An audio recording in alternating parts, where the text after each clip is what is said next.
मुंबई महानगरपालिकेच्या सभागृहाचा आवाज आता होणार कणखर. नवीन माईक सिस्टम बसवण्याचा निर्णय. गणेश खणकरांच्या मागणीला यश. स्थायी समिती बैठकीमध्ये प्रस्ताव मंजुरीसाठी सादर. शरद पवार सुप्रिया सुळेंचे विशेष आभार. माझ्या अंतःकरणात भावनांचा कल्लोळ. सुनेत्रा पवारांचं वक्तव्य.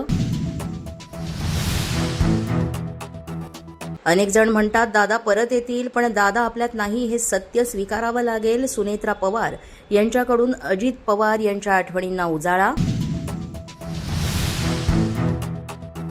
वक्तशीरपणा आणि आर्थिक शिस्त दादांकडे प्रचंड होती. दादांनी जात पात धर्म कधीच मानला नाही. सत्ता असो वा नसो दादा कायम जनतेसाठी झटत राहिले. अजितदादांच्या आठवणींमध्ये उपमुख्यमंत्री सुनेत्रा पवार झाल्या भावूक.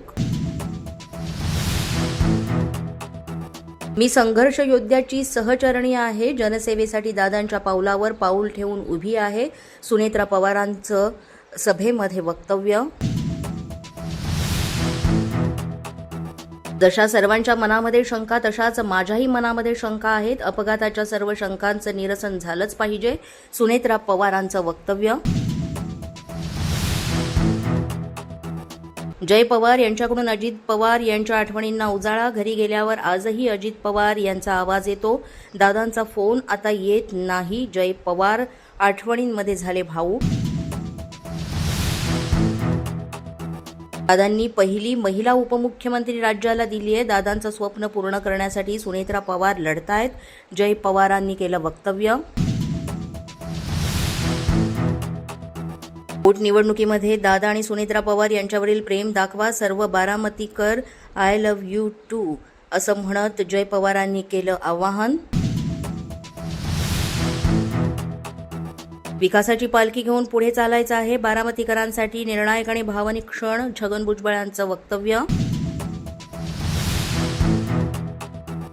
पोलीस माझा न्यूजच्या या बातमीपत्रात आज इतकंच. तुम्हाला आमचं बातमीपत्र कसं वाटतंय याबाबत अवश्य अभिप्राय कळवा. यासाठी पोलीस माझा न्यूजचं युट्यूब चॅनल सबस्क्राईब करा. तसंच आमचं फेसबुक, इंस्टाग्राम आणि ट्विटर अकाउंट फॉलो करा. अधिक माहितीसाठी आमच्या www.policemazanews.com या वेबसाईटला भेट द्या.